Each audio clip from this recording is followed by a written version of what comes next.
Irmãos, bom dia a todos, paz de Cristo. Nós vamos abrir as escrituras no livro de Salmo, no capítulo 145, nos versos de 1 ao 3.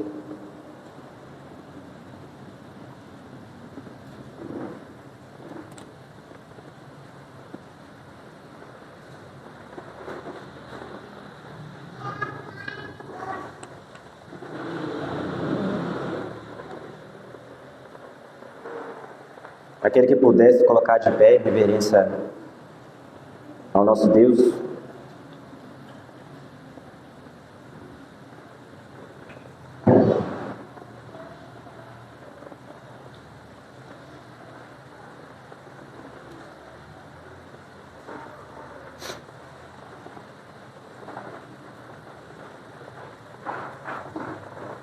A palavra do nosso Deus vai nos dizer assim: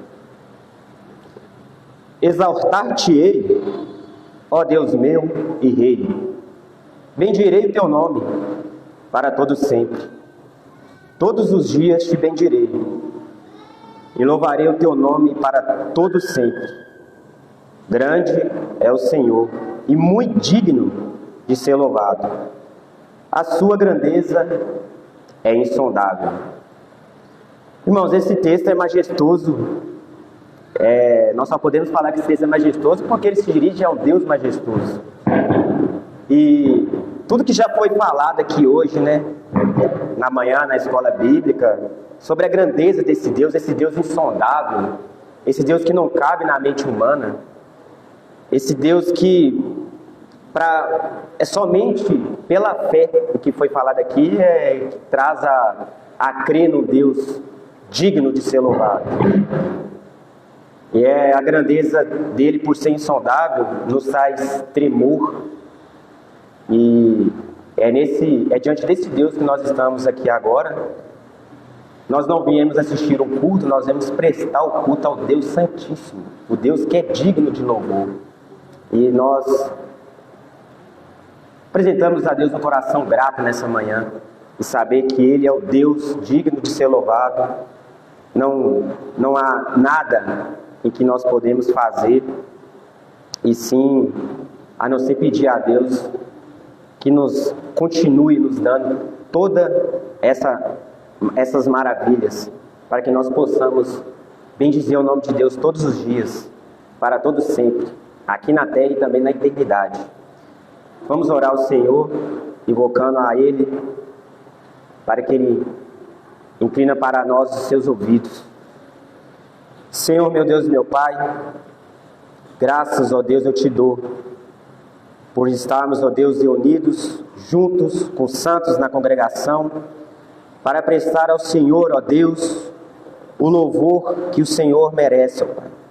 Nós sabemos, ó Pai, que nós somos seres limitados, nós estamos diante de um Deus santíssimo, e a nossa natureza, ó Deus, caída, ela nos faz, ó Deus, chegar perante o Senhor com tremor, com temor, com reverência, ó Pai. Invocando ao Senhor, ó Deus, e pedindo que o Senhor incline para nós os seus ouvidos. Continue, ó Deus, falar com nós nessas manhãs. Que o Senhor, Deus, possa receber a nossa adoração. Que o nosso culto, ó Deus, chega às suas narinas com aroma suave, ó Deus.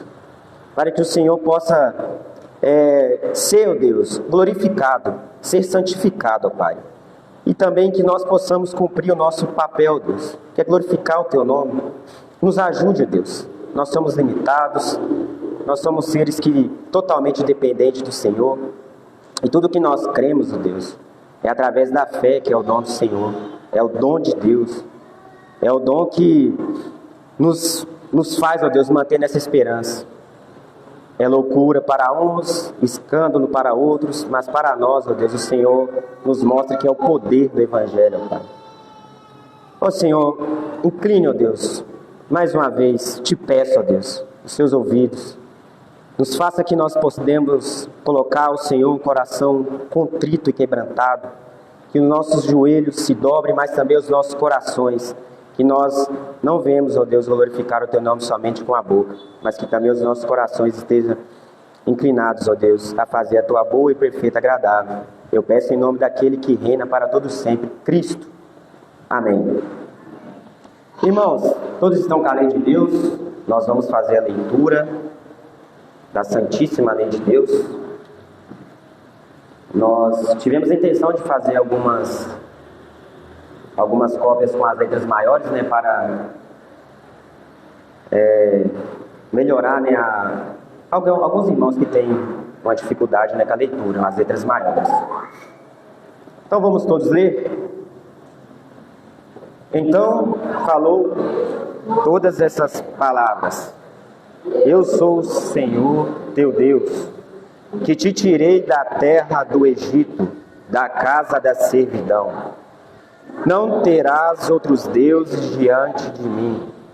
Não farás para ti imagem de escultura, nem semelhança alguma do que há em cima nos céus, nem embaixo na terra, nem nas águas debaixo da terra.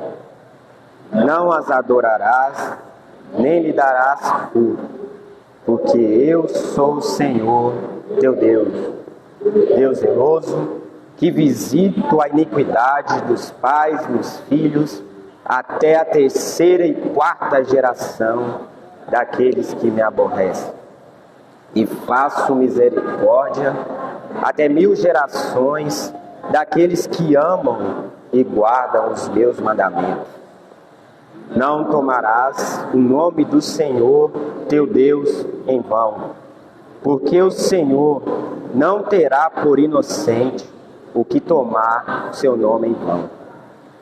Lembra-te do dia de sábado para o santificar. 6 dias trabalharás e farás toda a tua obra, mas o 7º dia é o sábado do Senhor teu Deus. Não farás nenhum trabalho, nem tu, nem o teu filho, nem a tua filha, nem o teu servo, nem a tua serva, nem o teu animal, nem o forasteiro das tuas portas para dentro.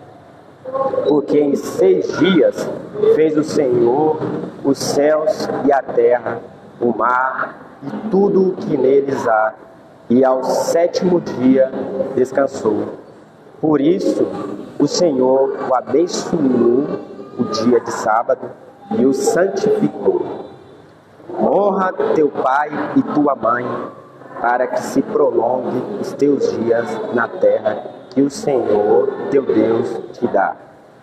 Não matarás, não adulterarás, não furtarás, não dirás falso testemunho contra o teu próximo.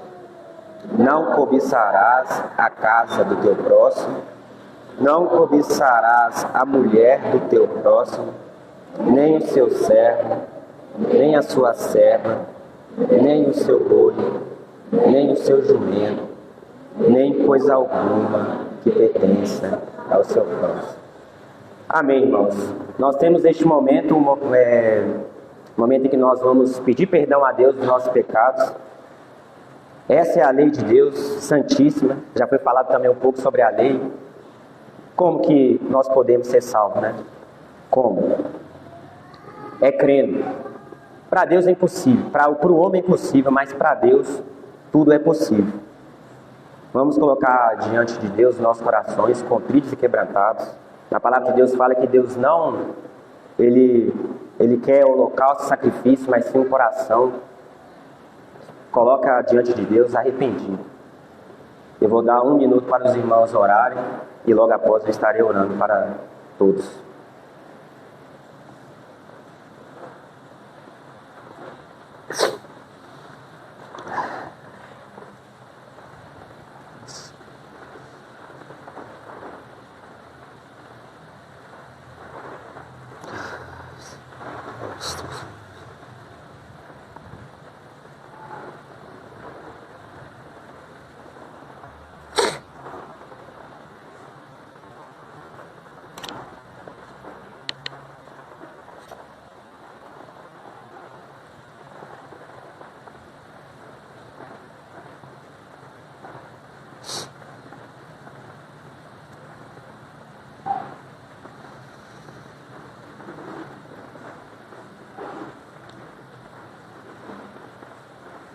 Senhor Deus, Pai grandioso, benigno, Pai de misericórdia.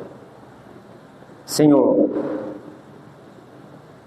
nós, diante dessa leitura que foi feita, da Tua palavra, da Tua lei, do Verbo, nós vemos, ó Deus, a Tua soberania, o Teu poder, e nós vemos, ó Pai, o dilema em que a humanidade está, ó Deus, diante de um Deus santíssimo e uma humanidade caída, ó Pai. E nós viemos, ó Pai, nos agarrar, ó Deus, ao único Deus que só não pode, mas também livrou, Deus, nós dessa condenação. Porque nós sabemos, ó Pai, que por um só homem o pecado entrou no mundo e todos assim pecaram, Deus, e destituídos estão da Tua glória. Ó Deus, ai do homem, ó Deus, que se encontrar diante do Senhor no dia de Cristo, a não ser, ó Deus, com o coração arrependido. Isso que nós estamos fazendo, ó Deus, nessa manhã, pedindo ao Senhor, ó Deus, que nos perdoe de ter, ó Deus, transgredido a Tua lei. Sabemos, ó Deus, que transgredir a Tua lei é invocar a Tua ira, ó Pai, e nós não queremos isso, Deus. Pai, eu te peço perdão pelos nossos pecados, os santos aqui dessa congregação, ó Pai, está diante do Senhor. Nós estamos diante do Senhor, Deus, para que nós possamos, ó Deus, ser perdoados, que o Senhor derrame também, ó Deus, o Teu perdão, para que assim, ó Deus, nós possamos nos manter, ó Pai, filhos, ó Deus, que busca na Tua palavra ser obedientes, ó Deus. Que nós possamos, ó Pai, com o Teu perdão também, conseguir, ó Pai, fazer aquilo que é o nosso objetivo, que é o glorificar o Teu nome. Perdoe, ó Deus, as nossas falhas que nós temos na rua, com olhares, contra os nossos filhos, contra os nossos cônjuges. Ó Pai, nos perdoe, ó Deus, para olhar às vezes para nós mesmos. Perdoe, ó Deus, para nós não olharmos, ó Deus, a situação de outros irmãos, ó Pai. Às vezes nós pensamos só em nós mesmos, ó Deus. Nos perdoe, ó Pai, por sermos, às vezes, egocêntricos, querer somente o nosso bem-estar, pensar só no nosso bem, não olhar, ó Deus, em volta os irmãos que precisam, os irmãos que têm necessidade, irmãos enlutados. Nós olhamos, ó Deus, nós pregamos, falamos da Sua teologia, mas, ó Deus, nos perdoe, porque às vezes nós não os aplicamos, ó Deus. Tem misericórdia de nós. Ó Deus, derrame o Seu perdão, Deus, e nos ensine, ó Deus, a cumprir a Tua palavra. Ensina, ó Deus, a sermos pequenos Cristo. E o que Cristo nos ensinou, Deus, não foi para que nós possamos ensinar os outros, e sim a servir. Foi isso que o Seu Filho ensinou, Pai. Foi isso que o Seu Filho, de braços abertos, conquistou, Deus, na cruz para nós, o que às vezes nós de braços cruzados ficamos, ó Deus, recebendo. Nos perdoe, ó Deus, por isso. Nos perdoe, ó Pai. Derrame o Teu perdão sobre mim, sobre essa congregação, e nos ensina, ó Deus, a servir. Nos ensina, ó Deus, a proclamar o Teu Evangelho, através não somente da oração, mas ação, ó Deus. A Tua palavra diz oração, orar com ação, ó Deus. Nos perdoe, ó Pai, porque muitas das vezes nós deixamos, ó Deus, de cumprir, e deixamos, ó Deus, de crer, ó Deus, e aceitar a Tua boa e perfeita vontade, agradável. Nos perdoe, ó Deus, e nos ajude, em nome de Cristo, amém. Irmãos, vamos ao nosso primeiro cântico, é o Salmo de número 8, vamos cantar em alto e bom tom para o nosso Santíssimo Deus. Nosso Senhor, quão magnífico é o nome Teu, em toda a terra, ó Deus. quão magnificente é. Tua majestade excelsa, expusestes, pois, no céu. Expusestes, pois, no céu. E da boca dos bebês, criancinhas a mamar, suscitastes força, ó Deus, pra calar o pulsitor e também emudecer o inimigo e o vingador. O inimigo e o vingador. Quando olho para os céus, criação dos dedos teus,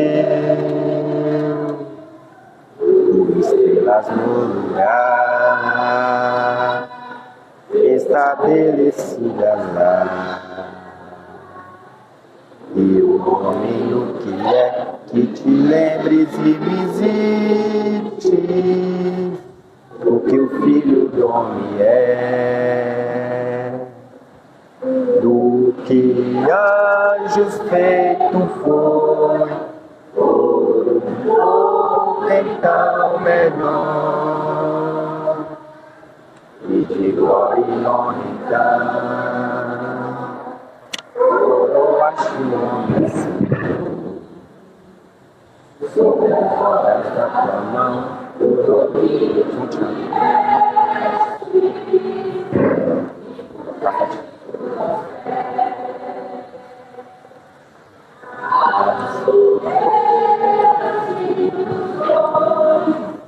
pastor, isso, tá 12, ele tem muitos versículos, você acha que pode?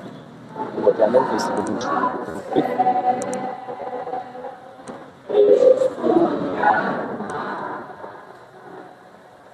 É teu nome, ó Senhor, Senhor nosso em toda a terra, quão magnificente é. Amém. Os irmãos podem se sentar, sinta-se à vontade. Nós vamos agora a leitura pública do Antigo Testamento, Êxodo capítulo 12. Irmãos, o Êxodo capítulo 12 é um capítulo que tem 51 versículos. Eu vou dividir ele, vou ler até o versículo 28, e no próximo culto nós daremos continuidade.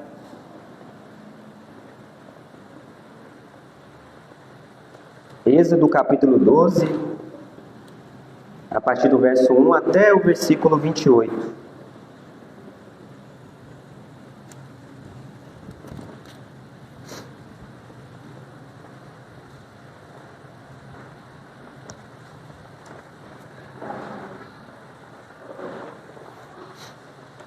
Diz assim, irmãos, todos acharam? Disse o Senhor a Moisés e Arão na terra do Egito: este mesmo será o principal dos meses, será o primeiro mês do ano. Falei a toda a congregação de Israel, dizendo: aos 10 deste mês, cada um tomará para si um cordeiro, segundo a casa dos pais, um cordeiro para cada família. Mas se a família for pequena para um cordeiro, então convidará ele o seu vizinho mais próximo, conforme o número das almas, conforme o número das almas, conforme o que cada um puder comer. Por aí calculareis quantos bastem para o cordeiro. O cordeiro será sem defeito, macho de 1 ano. Podereis tomar um cordeiro ou um cabrito, e o guardareis até ao 14º dia deste mês. E todo o ajuntamento da congregação de Israel o imolará no crepúsculo da tarde. Tomarão do sangue e o porão em ambas as ombreiras e na verga da porta das casas em que o comerem. Naquela noite comerão a carne assada no fogo, com pães asmos e ervas amargas a comerão. Não comereis do animal nada cru, nem cozido em água, porém assado ao fogo, a cabeça, as pernas e a fressura. Nada deixareis dele até pela manhã.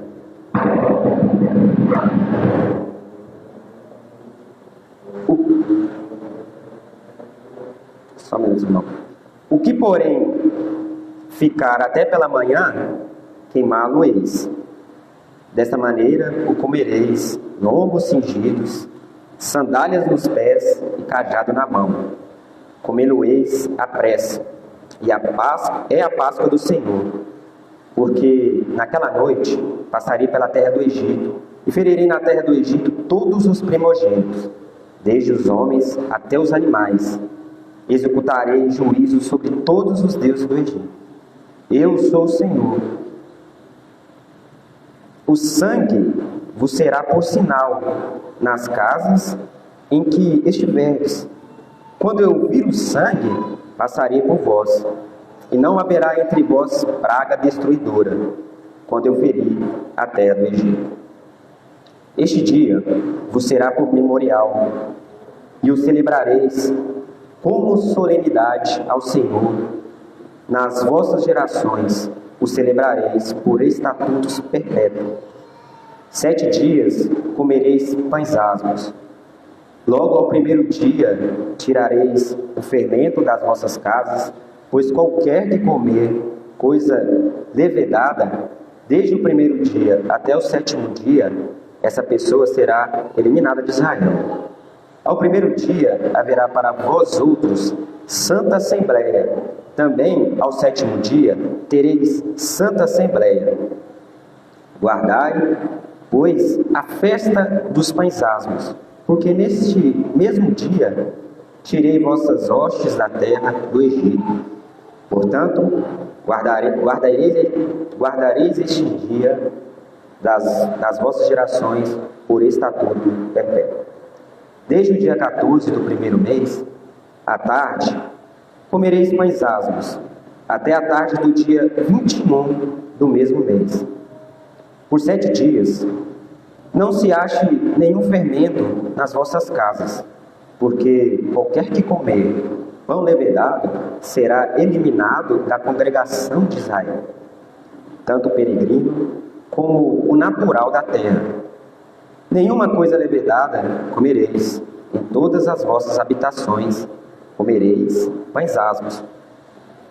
Chamou, pois, Moisés todos os anciãos de Israel e lhes disse: escolhei e tomai cordeiros, segundo as vossas famílias, e imolai a Páscoa. Tomai um molho de sopo, molhai no sangue que estiver na bacia, e massai a verga da porta e as ombreiras com o sangue que estiver na bacia. Nenhum de vós saia da porta da sua casa até pela manhã, porque o Senhor passará para ferir os egípcios. Quando vir, porém, o sangue na verga da porta e ambas as ombreiras, passará o Senhor aquela porta e não permitirá o destruidor que entre em vossas casas para vos ferir. Guardai, pois, isto por estatuto para vós outros e para vossos filhos para sempre. Em uma vez, dentro na terra que o Senhor vos dará, como tem tido, observai este rito.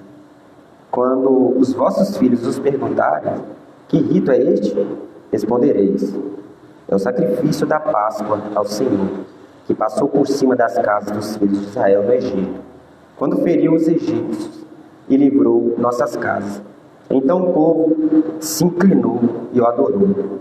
E foram os filhos de Israel e fizeram isso, como o Senhor ordenara a Moisés e Arão. Assim fizeram. Até aqui, irmão, a palavra do Senhor. Nós vamos agora, neste momento, irmão, fazer a oração para as autoridades e também para os projetos, da nossa igreja. Os irmãos orem nos seus lugares assentos, em silêncio. Santíssimo Deus, poderoso Pai, Criador dos céus e da terra, Senhor, nós colocamos sempre, ó Deus, em primeira instância, tudo, ó Deus, nas suas mãos, sabendo que o Senhor está atento a todas as coisas, nada passa despercebido. O Senhor é quem faz, o Senhor é quem dá a vida. E nós, Pai, nós estamos aqui perante o Senhor para pedir que também nos ajude, ó Deus, a compreender a Tua boa, perfeita e agradável vontade. Para que nós possamos, ó Deus, entender que também, ó Deus, sobre o comando destes homens, nós sabemos que nós estamos sobre o olhar do Deus único, vivo e verdadeiro, o único Rei que governa as coisas com justiça. Sabendo que o Senhor também instituiu cada autoridade, ó Deus, que também está aqui, ó Deus, foi feita para servir o seu povo, nós, a nação. Tanto políticos, cada um, ó Deus, em suas respectivas funções, presidente, os deputados, os governadores, os senadores, também, ó Deus, os prefeitos, os vereadores da nossa cidade. Nós pedimos, ó Deus, que o Senhor coloque, ó Deus, nestes homens a sabedoria da Tua verdade, a Sua sabedoria, para que eles possam, ó Deus, conduzir a nossa nação, ó Deus, com justiça, ó Deus, com sinceridade, para que o povo, ó Deus, não venha sofrer. Coloque nesses homens, ó Deus, o temor do que estão fazendo. Nós sabemos, ó Deus, que há coisas erradas, a corrupção, ó Deus, está aí, ó Pai. Mas nós sabemos que não é através deles, ó Deus, que obteremos a paz. Nós sabemos que há um Rei reinando, e este é o Rei que nos governa. Nós colocamos, ó Deus, todos estes homens nas suas mãos e nos ajude, ó Deus. Nos livre, ó Deus, destes homens que às vezes pensam somente em si. Que o Senhor faça sobre eles, ó Deus, caia o seu juízo e ajude esses homens, ó Deus, que de alguma forma querem, ó Deus, fazer algo bom. Ajude, ó Deus, as autoridades da saúde, as autoridades da segurança pública, como os médicos, enfermeiros, os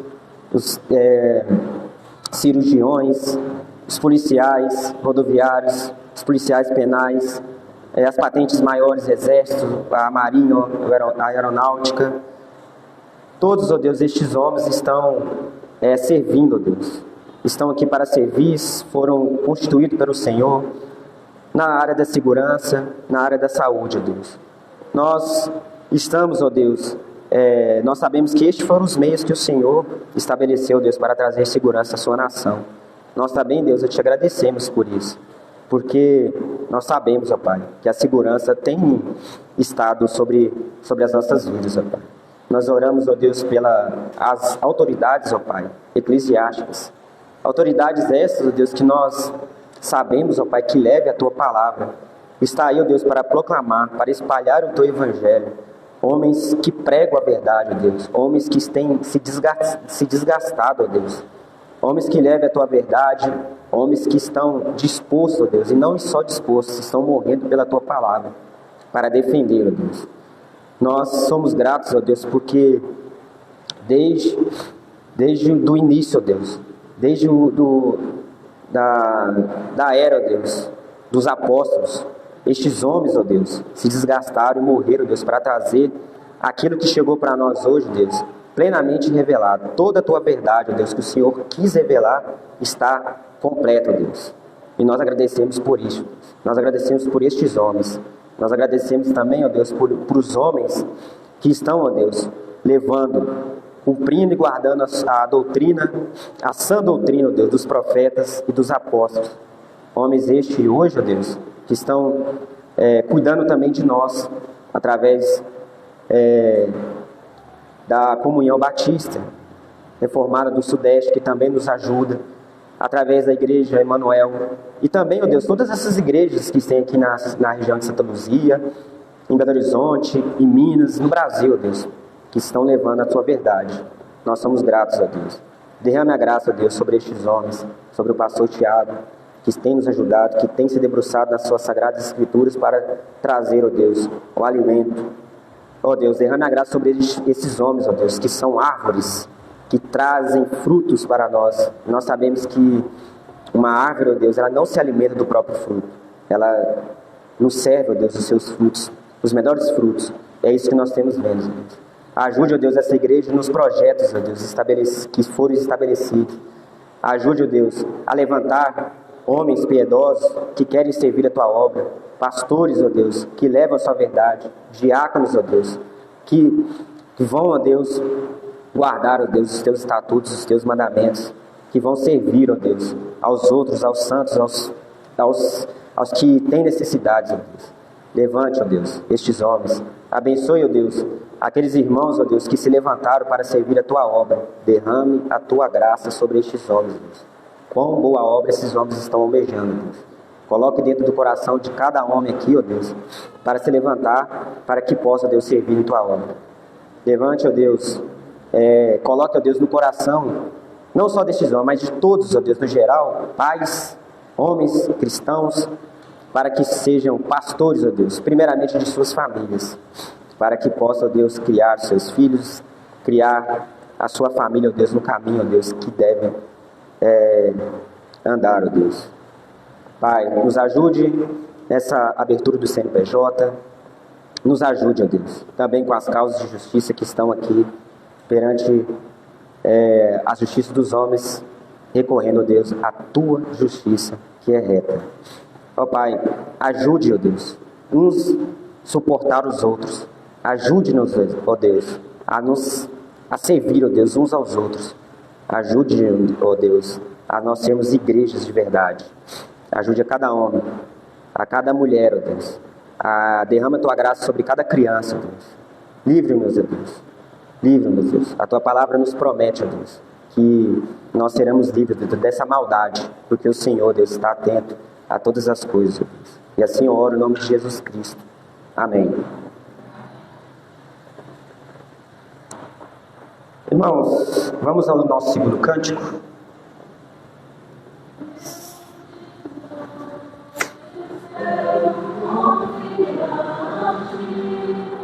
Pois se inclinou e ouviu quando clamei, por sorrir, deu tremendal de lá. Deus me tirou na rocha e nos meus lábios novo canto o hino de louvor a Deus.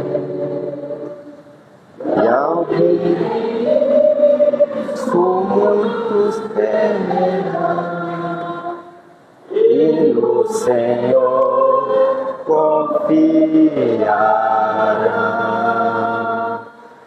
É bem-aventurado todo aquele que no Senhor a confiança pôs.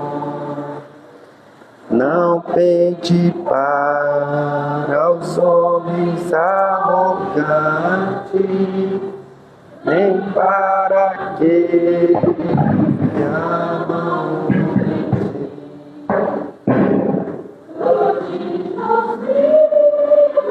Signos sobre nós, bem feito a Deus. Não tens igual, quisemos a nos proclamar, mas ultrapassam meu contar. Ofertas, sacrifícios não fizeste, abriste os meus ouvidos para ouvir. Ofertas, holocaustos não requerem, pelos pecados, pela transgressão. Então eu disse, eis aqui estou,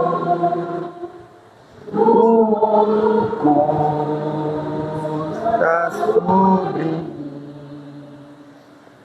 O meu prazer é teu querer cumprir, e dentro em mim tua lei está, e proclamei as novas de justiça perante os santos na congregação. Tu sabes que jamais cerrei os lábios, tu bem o sabes, ó Senhor meu Deus.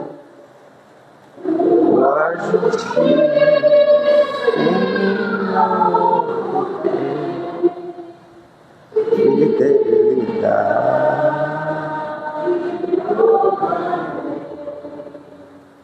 não esconde da grande reunião, verdade, graça e salvação.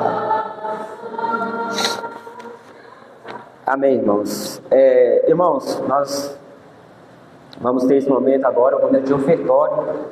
Os irmãos podem sentir à vontade, né, para ir até o gasofilaço, suas ofertas, seus dízimos.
Irmãos, vamos abrir nossa Bíblia no livro de Jonas, no capítulo 1.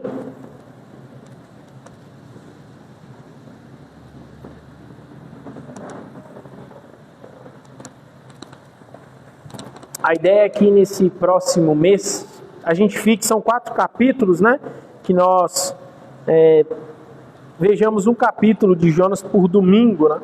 E aí eu acredito que vai terminar juntamente com a confissão. E aí nós vamos ter visto todo o livro de Jonas. Quem for achando pode ir marcando aí com o dedo.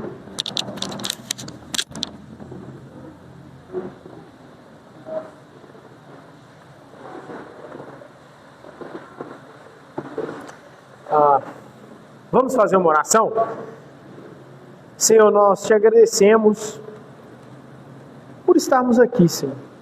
Nós te agradecemos por este culto até aqui, por essa verdade do Senhor cantada, lida. Senhor, e agora nós pedimos que o Senhor fale ao nosso coração por meio da palavra do Senhor revelada.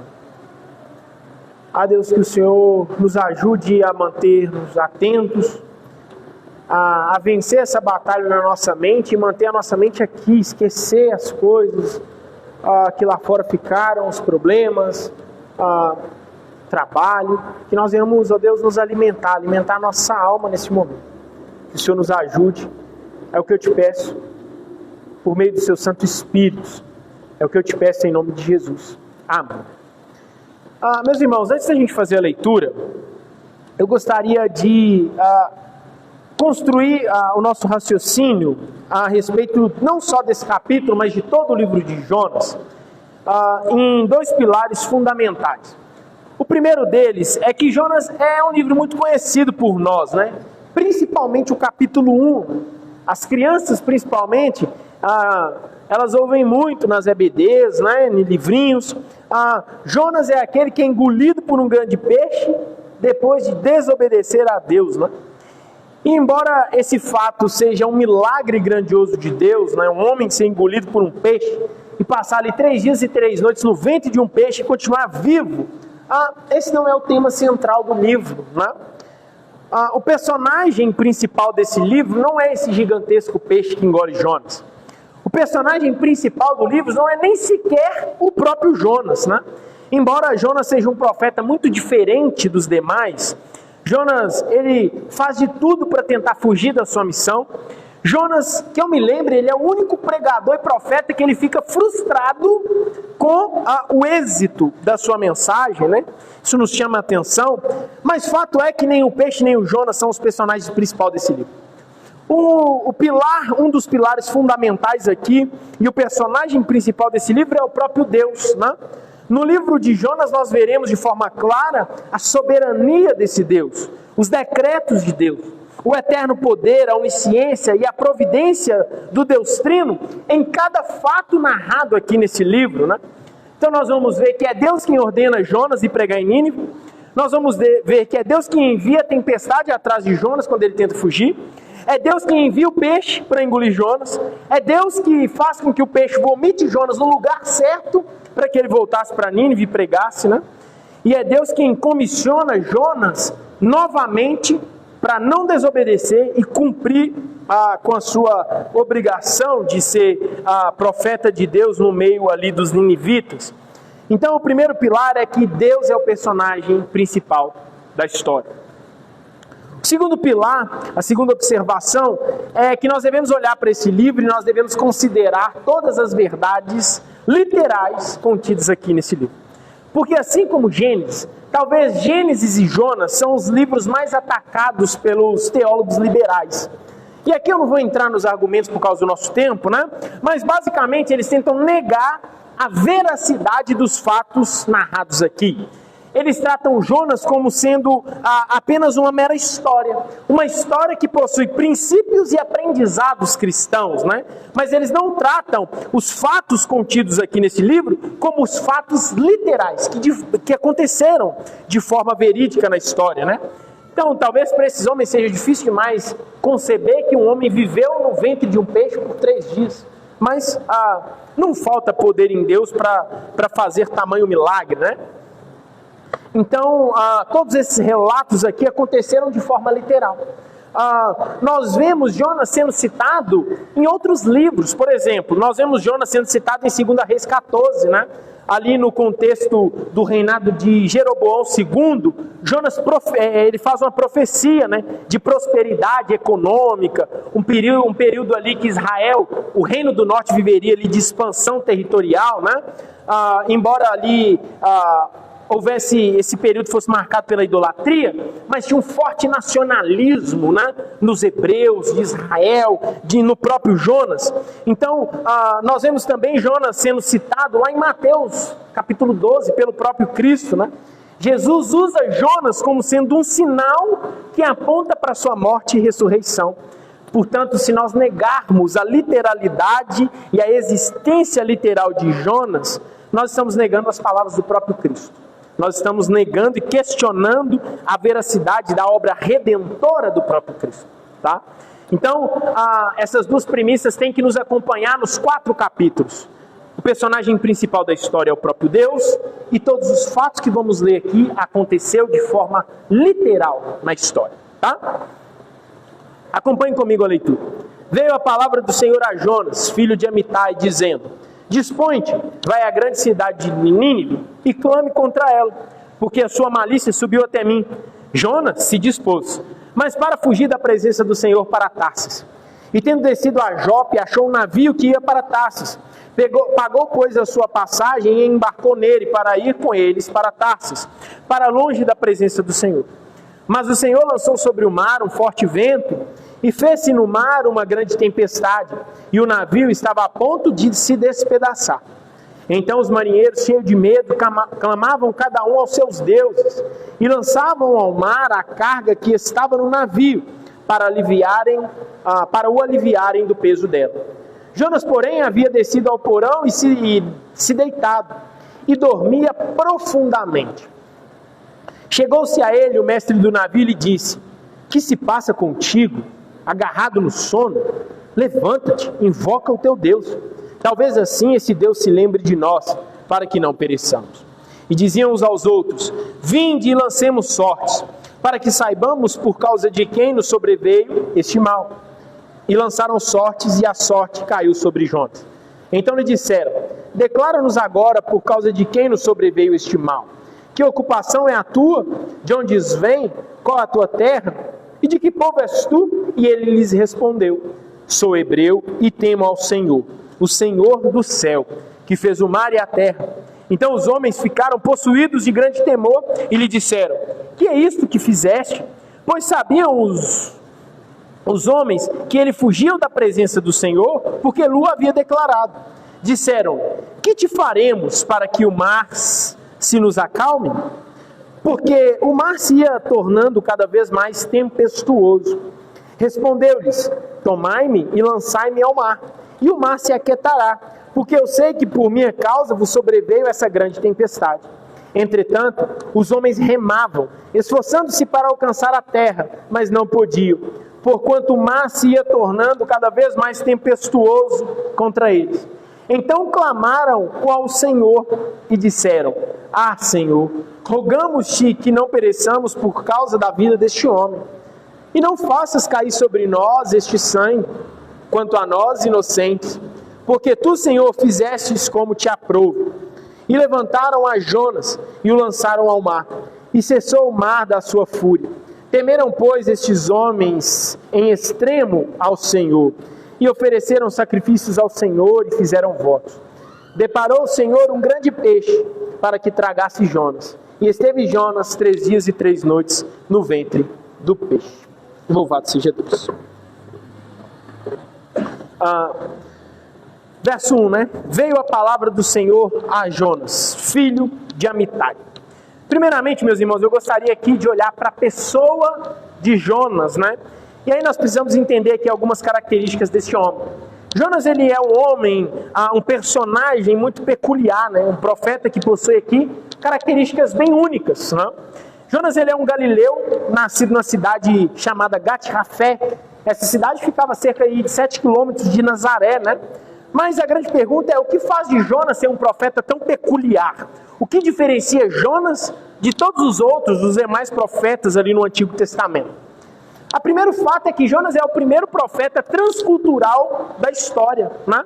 Pode parecer estranho esse nome, mas Deus levantou vários outros profetas na Antiga Aliança. E nós podemos citar vários nomes aqui: Isaías, Amós, profetas que vieram depois, Jeremias, Ezequiel, Ageu, vários outros. Mas fato é que nenhum desses profetas havia sido comissionado pelo próprio Deus para pregar especificamente para os gentios. E essa é uma diferença, né? Eles sempre profetizavam e clamavam contra o povo hebreu, seja para exortar, seja para acalmar o coração quando eles foram cativos, seja para lembrar esse povo da aliança, da promessa de Deus. Mas fato é que Jonas, ele é chamado especificamente para o povo gentio. Isso não é comum na Antiga Aliança, né? Então nós podemos dizer que o Jonas, ele é essa primeira figura. Ele é enviado aqui, diz o texto, para uma cidade que se chama Nínive. Nínive é a capital da Síria, uma cidade muito famosa, de um povo pagão, né? Um povo que não tinha nada a ver com o povo hebreu, pelo contrário. Eles tinham, na verdade, um choque muito grande, geopolítico, de ideias, e de línguas, de cultura. Então, os irmãos se lembram anteriormente quando eu falei desse espírito nacionalista aqui de Jonas? Pois é, quando nós olhamos lá em 2 Reis 14, que Jonas faz essa profecia no reinado de Jeroboão II, a profecia de Jonas tem a ver, sabe com o quê? Com a expansão das fronteiras de Jerusalém, de Israel. Então, Jonas está profetizando, acabou. Então, Jonas, ele está crescendo, que o reino do norte vai se expandir. E quem é o inimigo número 1 aqui? Os assírios, que também têm interesses de expansão territorial. Então eles são inimigos muito fortes. E aí começa a montar o quebra-cabeça de um motivo pelo qual Jonas é tão resistente para querer pregar para os ninivitas, né? Há um conflito, um choque direto entre o povo hebreu e o povo assírio. Mas fato é que nós vemos aqui no livro de Jonas, pela primeira vez, a mensagem do Evangelho transpondo as fronteiras geográficas de Israel. Por séculos, Deus havia confinado essa revelação de maneira exclusiva para o povo hebreu, para os israelitas, para os descendentes aqui de Abraão. Mas o Senhor não é Senhor só de judeus, né? Ele é Senhor de todas as nações. A pregação do Evangelho também alcança os gentios, né? Isso começa a se mostrar de maneira muito evidente aqui no livro de Jonas, que Deus não é Deus local, e que o propósito de Deus sempre foi que o Evangelho alcançasse todas as nações. Israel é apenas um embrião para essa revelação. Mas o plano redentivo nunca foi ficar contido em um povo só, mas transpor essas fronteiras, né? Como Paulo bem diz em Romanos 3. Outra curiosidade sobre Jonas é que ele é o primeiro profeta a desobedecer de forma deliberada e muito clara uma ordem direta de Deus. E aí, perceba o contraste que esse capítulo nos dá. Olha para você ver. Deus dá ordem para o vento soprar e agitar o mar, o vento obedece. Deus dá ordem para a tempestade ir atrás de Jonas, e a tempestade e o mar obedecem. No capítulo 4, Deus vai dar ordem para uma planta nascer e crescer de uma hora para outra, e a planta obedece. Deus vai dar ordem para um verme destruir essa planta, e o verme obedece. Mas quando Deus dá ordem para o homem fala, não, eu não obedeço. Ele desafia Deus. Quanta prepotência, né? E às vezes a gente não nota isso. A natureza para o seu curso natural para obedecer à voz de Deus. O universo se... E o homem desafia Deus, né? Jonas, ele tapa seus ouvidos e ele segue um caminho o contrário, o completo oposto do que Deus havia ordenado. Isso é uma loucura. É uma loucura tentar fugir de um Deus que criou os céus e a terra. E Jonas, ele sabe muito bem disso. E quando nós olhamos principalmente para os nomes bíblicos, eles têm muitos significados que compatibilizam com a personalidade das pessoas, não é verdade? Então, quando nós olhamos para o significado do nome Jonas, significa pomba. Só que isso sugere um descompasso, né? Um descompasso entre o nome e a personalidade dele. Porque pomba nos remete à paz, à passividade, não é verdade? O que é o completo oposto do que nós encontramos nesse homem.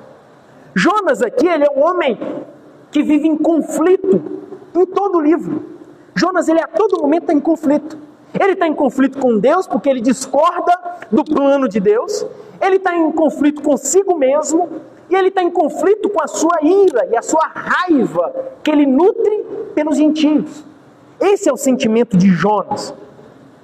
A ponto, Jonas, ele pede para ser lançado ao mar, e aí parece talvez uma boa impressão de uma pessoa, eu sou o problema, então por bem de vocês, me lancem ao mar. Não, ele prefere morrer do que pregar para Nínive. Jonas, ele está disposto, ele está assim, eu não quero pregar para aquele lugar, então eu prefiro morrer, então me joga no mar. Esse é o tamanho do desprezo e do ódio que Jonas nutre para o povo gentio, não é verdade? E aí no verso 2 nós vemos essa ordem direta de Deus: dispõe-te e vai à grande cidade de Nínive e clama contra ela. É uma ordem direta, não tem conversa, não tem diálogo, não tem espaço para pensar diferente, margem de escolha. Tem que obedecer à voz de Deus. Isso deixa claro para nós que um profeta, no caso de Jonas, e para nós, no caso da igreja de Deus, não somos nós que criamos a mensagem. Não somos nós que somos donos da mensagem. Nós apenas transmitimos a mensagem que nos é dada pelo próprio Deus. Jonas, no caso dele, ele tem que replicar exatamente o que Deus mandou ele dizer. Se nós trouxermos para o nosso contexto de igreja, nós temos que anunciar de forma fiel a verdade revelada do próprio Deus, que é as Escrituras. Nós somos servos de Cristo, nós somos servos da mensagem, mas nós não somos donos da mensagem. Nós não somos donos do Evangelho. Por isso que se nós queremos fazer do nosso jeito, da nossa maneira, nós estamos indo contra a vontade e o plano soberano de Deus, né?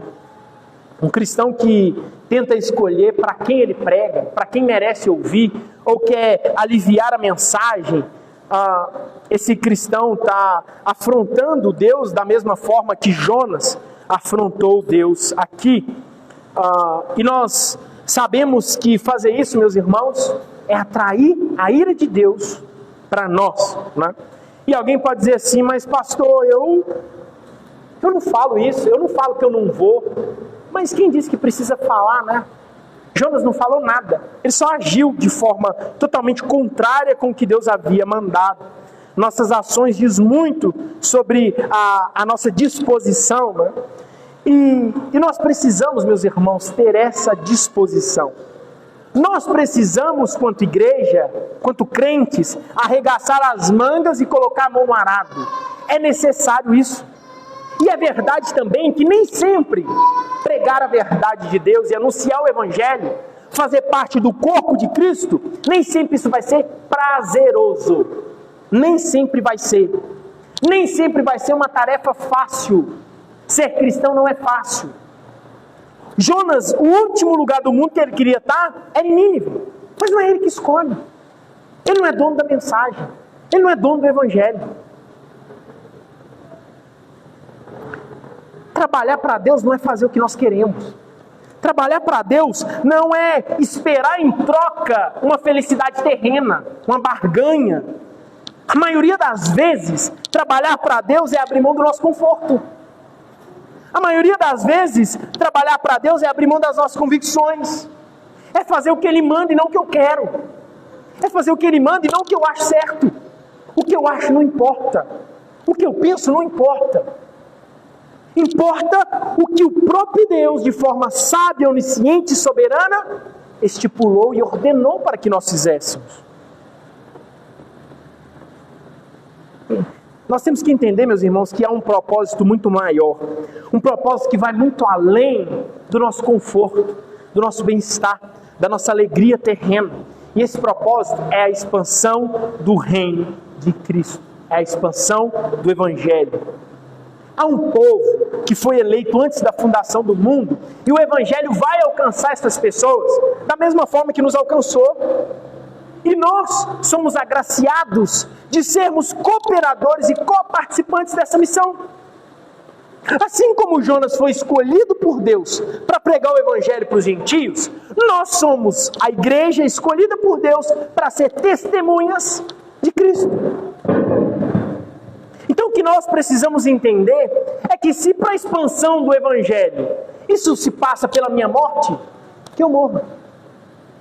Se é necessário acontecer uma guerra e de alguma forma ela contribua para o avanço do reino e para o propósito eterno, que aconteça.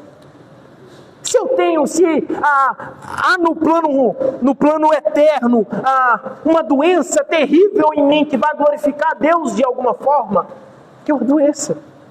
Porque há um propósito maior e bendito. Deus não tem compromisso com a nossa felicidade terrena. Ser crente, fazer a vontade de Deus, não é sinônimo de que você vai ser feliz, que nada vai te acontecer, que a sua vida vai ser linear. Você nunca vai adoecer, ninguém seu morre, nada dá errado. O Evangelho não promete isso em lugar nenhum. A paz que nos é prometida não é aqui e agora. O nosso descanso, o nosso Shabat, não se consumará na plenitude aqui. Não é isso que o Evangelho nos promete. Mas sabe o que é maravilhoso? É que esse mesmo Deus, que nos manda cumprir as suas ordens, assim como Ele fez com Jonas, Ele age com graça comum. E Ele permite sermos corpo, igreja, cooperadores do avanço do reino, e ainda assim desfrutar de coisas boas. Ter filhos, casar, desfrutar da natureza, comer alimentos saborosos, ter conforto, alegrar com a chuva, com o sol, com momentos bons. O que nós não podemos fazer é tentar inverter esses papéis e achar que o nosso bem-estar vai sobrepor o objetivo final, que é a expansão do reino, que é o plano redentivo. O nosso bem-estar nunca irá sobrepor o propósito bendito. Se você espera isso, você espera uma mentira. Isso não vai acontecer. Em Mateus 24:14, Jesus disse assim: e será pregado esse evangelho do reino por todo o mundo, para testemunho a todas as nações. E então virá o fim. Você deseja a volta de Cristo? A igreja deseja a volta de Cristo? Então pregue o evangelho. Anuncie as boas novas. Caso contrário, nós vamos estar fazendo exatamente como Jonas, fugindo e negando uma ordem direta do próprio Deus.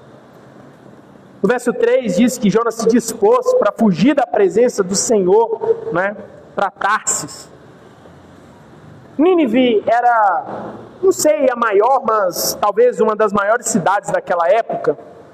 E o próprio Deus diz, ele destaca isso no verso 2, né, quando ele diz, vai a grande, ele enfatiza, o texto enfatiza esse adjetivo, vai a grande cidade de Nínive, né? Mas fato é que essa cidade não era grande só em tamanho, né? Mas essa cidade também era grande em pecado, em perversidade, em crueldade. O profeta Naum, ele cita a cidade de Nínive, os assírios, esse povo. E aí no capítulo 3, lá em Naum, o profeta fala do estado deplorável na qual a cidade de Nínive se encontrava. Como eu disse no início, esse povo assírio, quando nós olhamos para o contexto histórico, extra-bíblico, livros históricos, tá? O exército assírio era um dos exércitos mais temidos do mundo antigo. Mas ele era temido por causa da crueldade de seus soldados. Há relatos, para os irmãos terem noção, de que quando o exército assírio avançava e a cidade, a nação que estava sendo agredida, ela se via, não tinha como se defender mais, não tinha como resistir, esse povo preferia se matar, suicidar, do que cair na mão dos assírios, do que correr o risco de ser levado prisioneiro. De tamanha crueldade, né, que esses homens faziam, torturavam os seus prisioneiros. E aí quando nós olhamos para esse contexto da perversidade dos assírios, esse povo vai se formando na nossa mente a ideia da causa dessa repulsa que Jonas sentia pelos ninivitas, né? Então, o que Jonas menos queria é que Deus fosse misericordioso com esse povo. Jonas queria mais era que Deus derramasse um fogo do céu e consumisse essa cidade, né? Ao invés de comissioná-lo para pregar. Pregar para quê, Deus? Destrói esse povo de uma vez. Esse povo não é digno de ouvir a sua palavra, não? Só que, somado a esse conhecimento que Jonas tem desse povo assírio, Jonas também tem um outro conhecimento, que aí é o conflito interno, que ele sabe que o Deus que ele serve é um Deus misericordioso. Então, para Jonas, só dele pensar na possibilidade de ele ir para Nínive, pregar, esse povo se arrepender e Deus agir com misericórdia, isso acabava com ele. Ele fala, não pode exigir a mínima possibilidade desse povo se arrepender. Então eu não vou pregar. O que assustava Jonas, o que fez a motivação para Jonas fugir, não era o medo de ir pregar em Nínive, mas era o medo do povo se arrepender. Era medo de Deus agir com misericórdia. Era medo de Deus salvar aquele povo. E é o que de fato acontece, né? Mas isso deixava Jonas louco. E sabe como a gente percebe essa ideia louca de Jonas? Vai lá no capítulo 4, no verso 2. Jonas, ele fala exatamente isso em uma de suas orações. Olha o que ele fala, capítulo 4, verso 2. Senhor, não foi isso que eu disse, estando eu ainda na minha terra? Por isso me adiantei fugindo para Tarsis, pois sabia que é Deus clemente e misericordioso, e tardio em irar-se, e grande em benignidade, e que te arrependes do mal. Depois de Deus ter promovido um avivamento no meio dos ninivitas, Jonas ainda continua a murmurar e a reclamar, né? Então, aqui no capítulo 1, o que nutre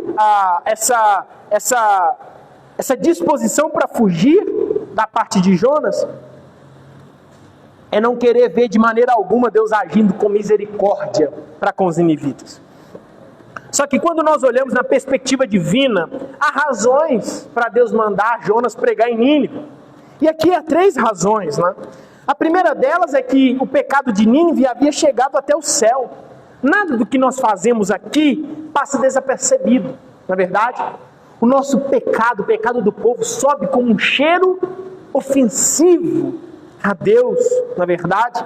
Os olhos de Deus estão contemplando os bons e os maus, é isso que Provérbios diz no capítulo 15. E a causa primária da destruição de um povo é o pecado, não é verdade? Então o pecado ele é capaz de afastar o homem de Deus, tanto no presente quanto no futuro, na eternidade. Então a maldade desse povo assírio chegou ao ponto extremo e provocou a ira de Deus.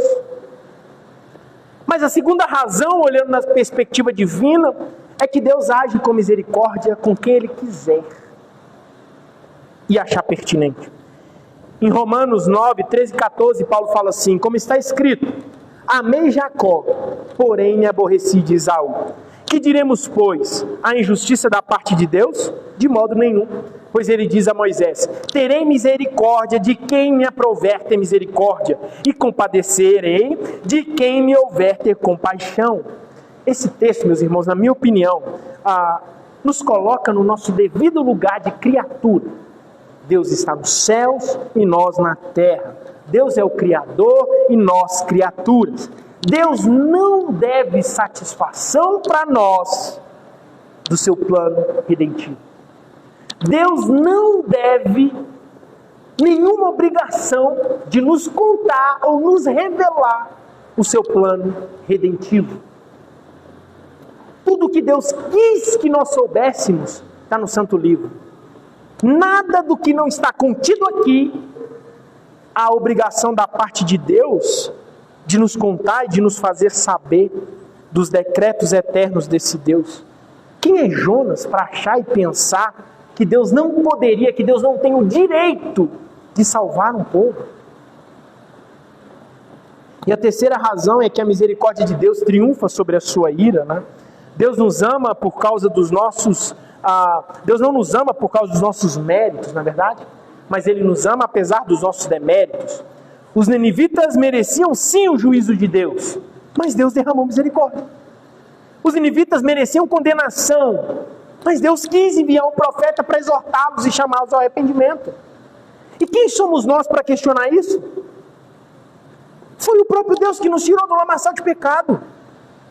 Nós fomos os alvos da misericórdia de Deus. E agora nós achamos que a graça que nos alcançou não pode alcançar outros?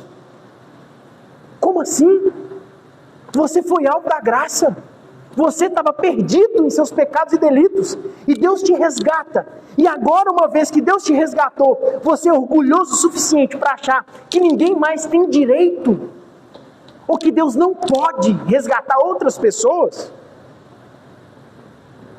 Quanto egoísmo! Mas Jonas ignora tudo isso. E ele tem a brilhante ideia de tentar fugir e desafiar Deus.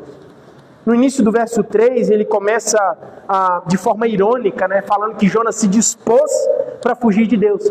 Porque no verso 2, a ordem de Deus é: dispõe-te e vai clamar contra Nínive. E aí o verso 3 fala: e Jonas se dispôs para pregar em Nínive? Não, para fugir e para desobedecer, né? Veja como a teologia de Jonas está em total desacordo com a sua atitude, né? Ele professa crer em uma coisa, mas ele vive outra. Ele crê em algo, mas pratica outra coisa. Jonas sabia quem Deus era. Não faltava conhecimento em Jonas da definição de quem Deus é. Olha o verso 9. Olha o que Jonas... olha a profecia, a profissão de fé de Jonas aqui no verso 9. Sou hebreu e temo ao Senhor, o Deus do céu, que fez o mar e a terra. Esse homem não está enganado. Ele sabe quem Deus é. Ele professa uma coisa, mas ele age de forma completamente destoante da sua crença. Ele sabia que era impossível se esconder do Deus Todo-Poderoso, mas ele tenta, né? Então ele segue um caminho completamente oposto da ordem de Deus. Deus manda ele ir para Nínive e ele vai para Tarsis. E é interessante que às vezes a gente pensa que talvez, não, uma cidadezinha perto, Belo Horizonte, Sete Lagoas. Não. Se a gente olhar no mapa, Nínive está localizado na antiga região da Mesopotâmia. E Tarsis está localizado no sul da Espanha. Um é para um lado e o outro para o outro. Ele tenta atravessar o mar Mediterrâneo, mais de 3.000 quilômetros de distância. Ele tenta fugir lá para o fim do mundo. Ele não atravessa só uma... Não, ele é extremista, né? Mas ele esquece de um pequeno detalhe. Deus estava contra ele, não é verdade? E aí no verso 4 e 5 diz: mas o Senhor lançou sobre o mar um forte vento, e fez-se o mar uma grande tempestade, e o navio estava a ponto de despedaçar. Jonas, ele até tentou exercer aqui o seu livre-arbítrio, né? Mas Deus não quis respeitar muito bem. E a rota de fuga desse homem era o mar, né? Por um segundo, parece que Jonas esquece que o Deus que ele serve é o Senhor do mar. É o Senhor dos céus, é o Senhor da terra, é o Senhor que governa tudo. E o resultado disso é que Deus envia uma tempestade atrás de Jonas.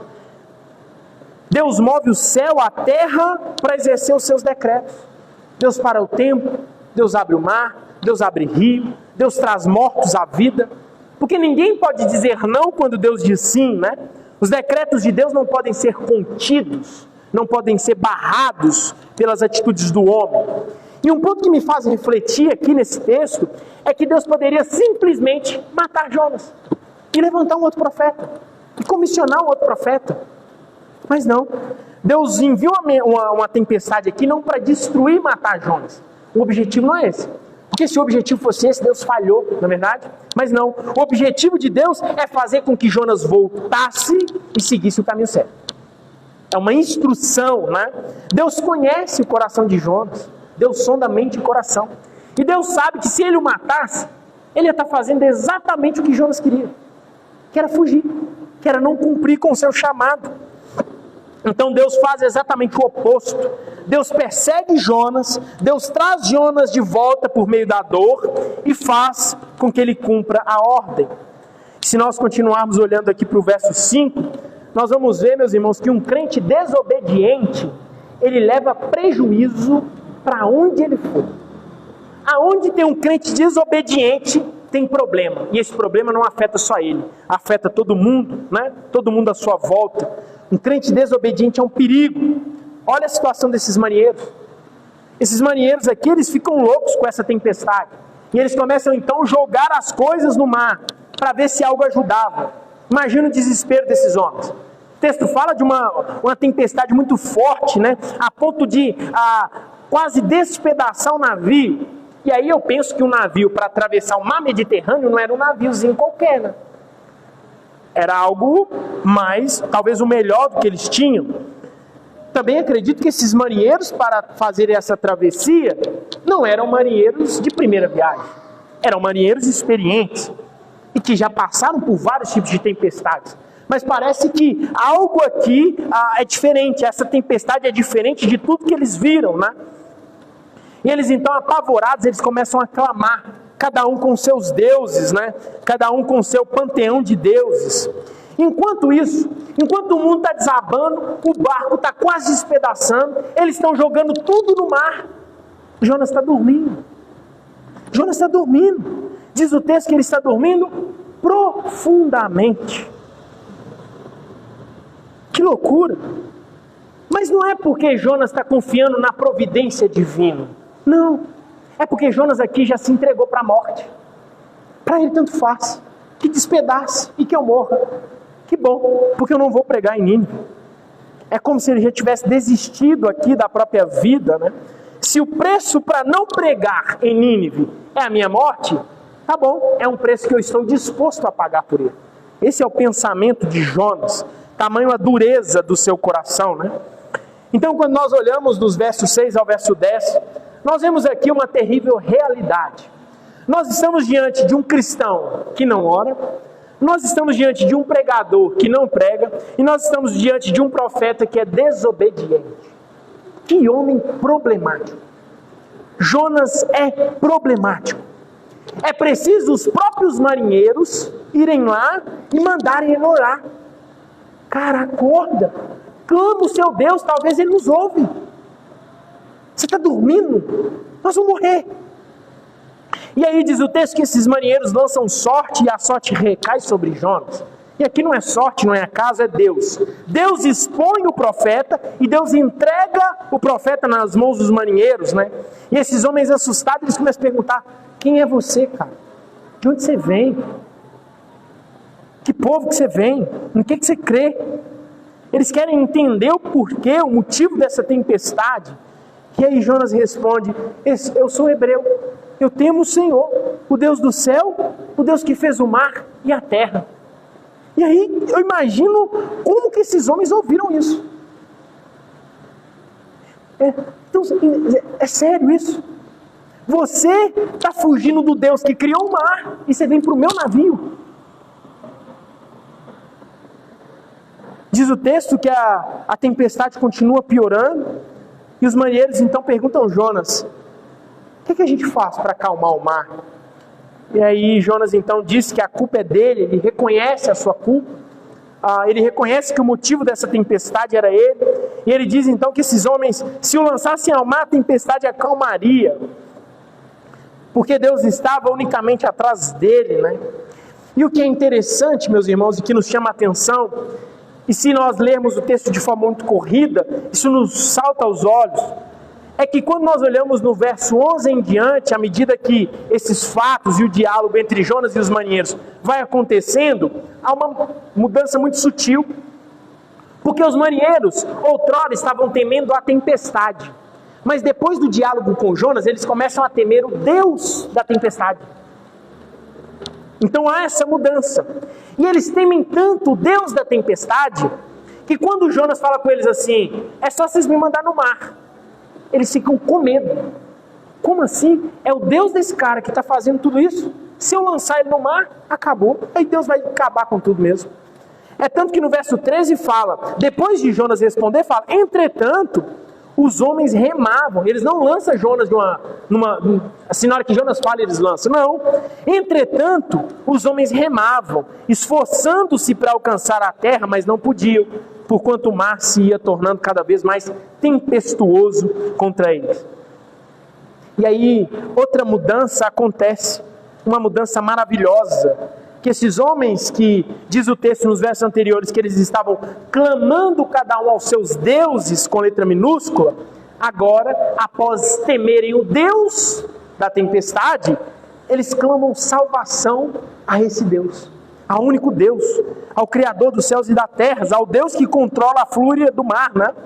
Então, mesmo sem a intenção, sem esse propósito, Jonas, ele mostra para esses marinheiros quem é o Deus verdadeiro, quem é o Senhor dos mares, do vento, da tempestade. Querem ver? Olha a diferença. Olha o verso 14. O que esses marinheiros, como eles clamam? Ah, Senhor. E aí o Senhor aí, letra maiúscula, bem diferente dos deuses com letra minúscula nos versos anteriores. Rogamos-te que não pereçamos por causa da vida deste homem, e não faças cair sobre nós este sangue, quanto a nós inocente, porque tu, Senhor, fizeste como te aprouve. Louvado seja Deus pela confissão desses marinheiros, não é verdade?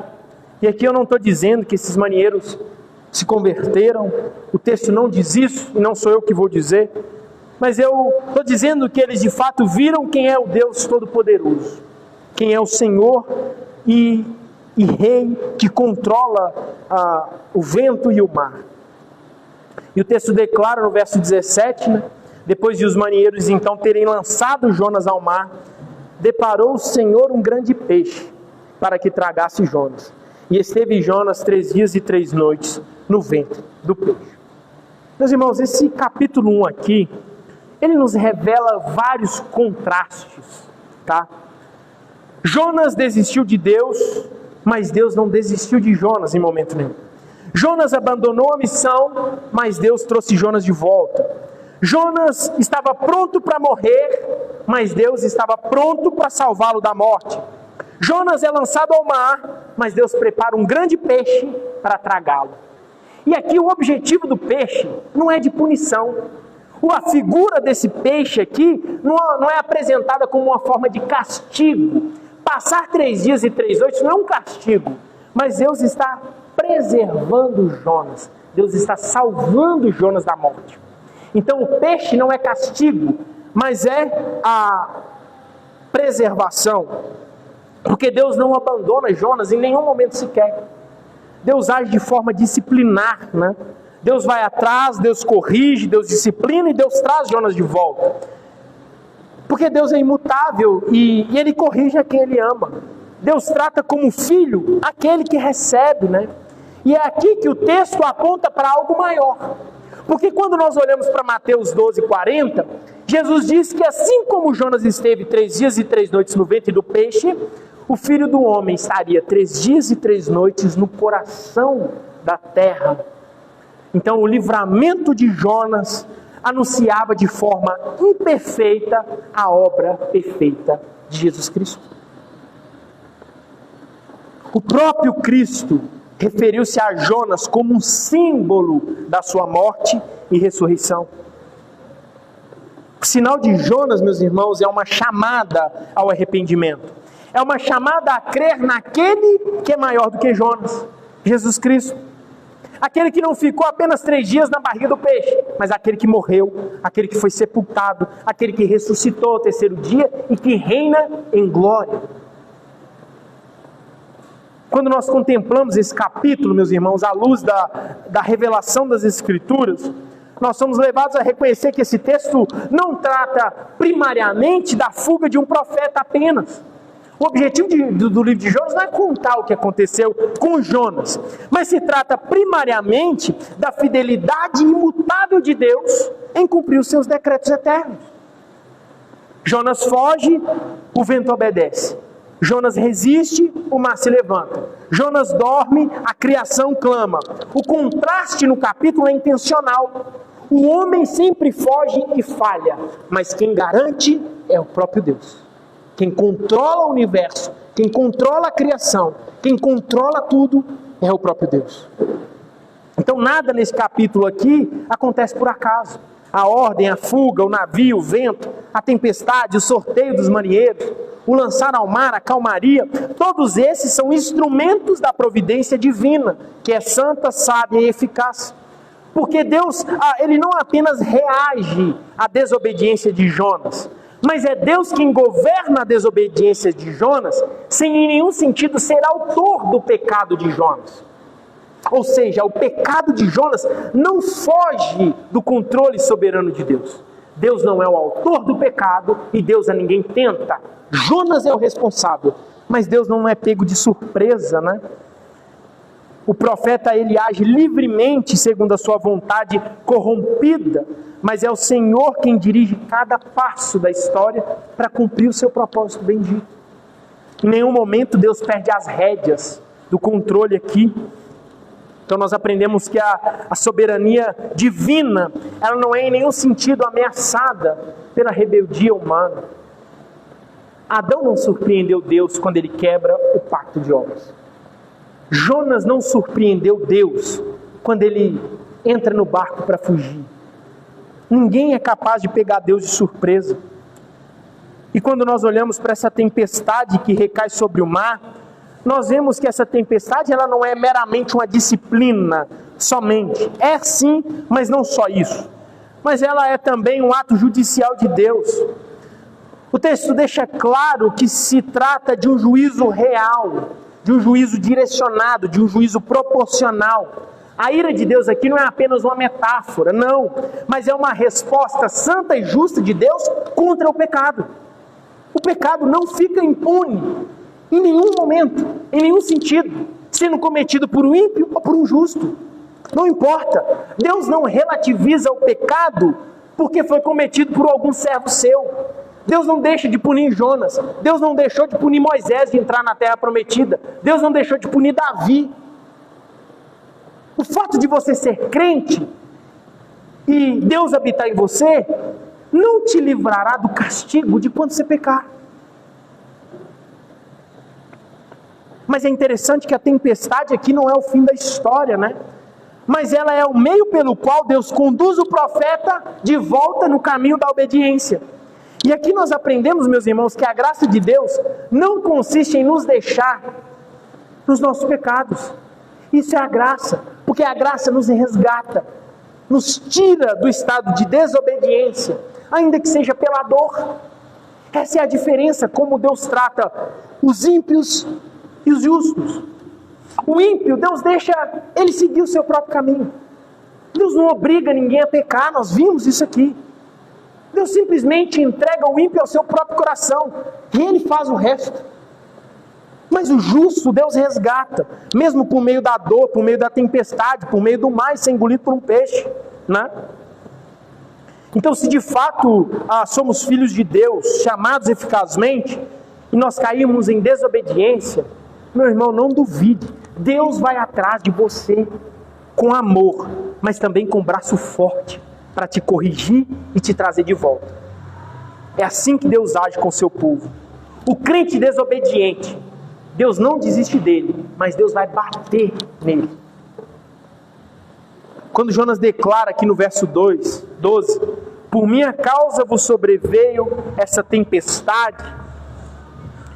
Esse homem está confessando aqui uma verdade que ecoa de forma profunda na história da redenção. Porque aqui em Jonas nós vemos um homem que é reconhecido como a causa do perigo naquele barco. O problema daquele barco era Jonas, ele era o problema. E quando nós olhamos para Jonas se oferecendo para ser lançado ao mar, nós então estamos vendo um princípio que atravessa todas as escrituras. Sabe o quê? Que a vida de muitos está sendo preservada mediante a vida de um só. Porque mesmo, ainda que de forma imperfeita, esse padrão se repete, até ele ser repetido de forma perfeita. Porque a ira só é aplacada quando o motivo do juízo é removido. Só assim, a única forma de aplacar a ira divina é se o objeto da ira for retirado. Então, quando Jonas é lançado ao mar, o texto afirma que o mar cessou a sua fúria. A calmaria não veio pelo esforço humano. A calmaria aqui não veio pelos remos, pelos votos, pelas súplicas aos falsos deuses. A calmaria só veio depois que o motivo foi entregue, que era o profeta. Porque o juízo satisfeito, ele produz paz. A justiça satisfeita produz paz. E aqui está um princípio importantíssimo para nós. A reconciliação não acontece pela tentativa humana, mas acontece por meio de um sacrifício aceitável. E essa realidade, meus irmãos, ela encontra o seu cumprimento pleno naquele profeta que é infinitamente maior e melhor do que Jonas, que é Jesus Cristo. Porque se nós olharmos para Jonas, ele foi lançado ao mar por culpa própria. Na verdade, ele não é culpado, mas quando nós olhamos para Cristo, que ele é entregue, lançado ao mar da fúria de Deus, ele é feito sem culpa. Cristo não é o objeto da fúria. Onde Jonas sofreu por causa da sua própria desobediência, Cristo sofre, mas por causa da sua obediência perfeita. Onde Jonas foi um sacrifício limitado e involuntário, Cristo foi um sacrifício suficiente e voluntário. Cristo caminhou para o mar da ira. Cristo caminhou para a cruz. Cristo não fica tentando fugir. Cristo se oferece de forma voluntária. Jesus não foge da missão. Jesus cumpre a sua missão até o fim. Jesus não adormece por indiferença, não. Mas Jesus entrega o seu Espírito em total confiança no Pai, para redimir o pecado do seu povo. Então na cruz, meus irmãos, a tempestade do juízo divino recai com toda a força, não sobre o culpado, mas sobre o inocente. A ira não é ignorada, ela não é suspensa, mas a ira é plenamente satisfeita. E quando a obra é consumada, a verdadeira calmaria é estabelecida. No caso de Cristo, há paz entre Deus e o seu povo. Assim como o mar se aquietou quando Jonas é lançado, a ira de Deus ela é plenamente aplacada após a entrega do Filho Eterno. Esse texto ecoa e nos mostra uma verdade infinitamente superior. E eu gostaria de finalizar com 3 aplicações para nós nessa manhã. Preste bastante atenção que eu vou ser bem breve. A primeira delas é que nós aprendemos aqui que o pecado nunca atinge apenas o pecador. A desobediência de Jonas trouxe a tempestade para o navio e quase matou todos os marinheiros. E assim é conosco.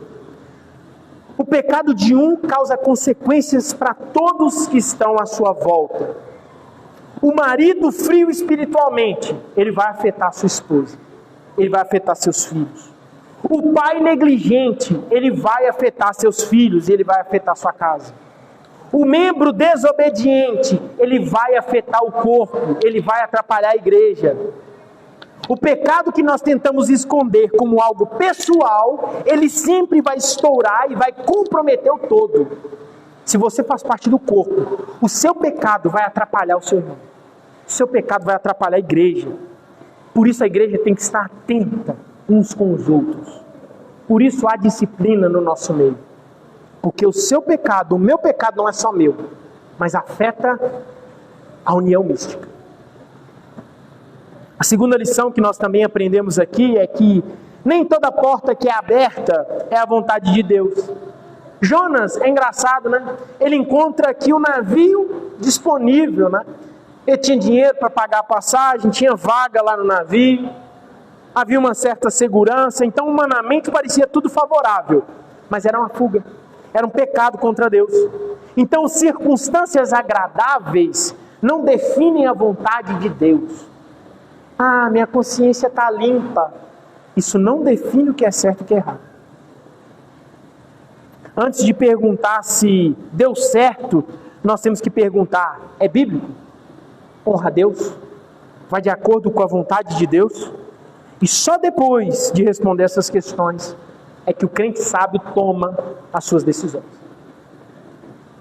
A terceira e última aplicação, Jonas nos mostra, meus irmãos, que é possível ter a teologia certa e ao mesmo tempo ter um coração errado. Jonas sabia quem Deus era. Ele confessa de forma belíssima: eu temo ao Senhor, o Deus do céu, que fez o mar e a terra. A doutrina de Jonas está certa, mas a sua vida está torta. Suas ações não condizem com o que ele fala. Isso nos confronta profundamente, porque isso nos lembra que não basta nós falarmos. Nós podemos falar a Escritura de forma certa. Não basta você dizer que crê. Não basta você apenas ler a Bíblia. É preciso viver em obediência. Conhecimento que não gera fruto é um conhecimento nulo, inútil e não vale de nada.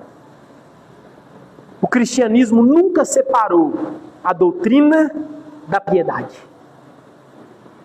Se você conhece, você internaliza, a consequência disso são boas obras, são bons frutos, são ações que condizem com o que você professa crer.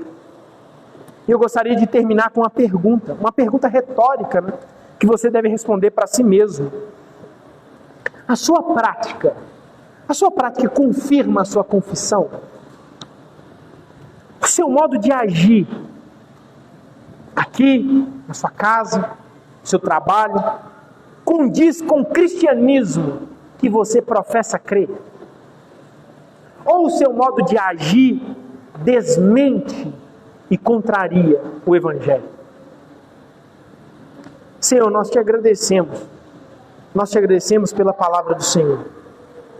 Que o Senhor fale ao nosso coração, que o Senhor nos ajude a lembrar dessa verdade. Aprender que o Senhor não nos desampara, que nada pode nos separar do nosso amor, e que o Senhor nos corrigirá. Todas as vezes, ó Deus, que o nosso pé vacilar, o Senhor nos chamará a atenção, o Senhor nos pegará pelas mãos e nos trará de volta. E nós sabemos que muitas vezes isso vai doer, mas isso nos alegra, porque nós sabemos que o Senhor nunca nos abandonará. Ajude-nos, ó Deus, a ter consciência da sua vontade, a amar a expansão do reino, e a trabalhar, ó Deus, arregaçar nossas mangas e trabalhar em prol disso, sem esperar nada em troca, sem interesse, sem querer barganha, e entender, ó Deus, que nós somos agraciados de ser cooperadores do reino e de ter sido salvos pelo Senhor. É uma graça, é um favor imerecido. Portanto, ó Deus, não deixe que isso produza orgulho em nós, mas que isso produza uma fé consciente e humilde, que passa a ter compaixão por aqueles que ainda estão perdidos. Que essa venha a ser, ó Deus, a nossa atitude quanto corpo e igreja do Senhor. Louvado seja o teu nome.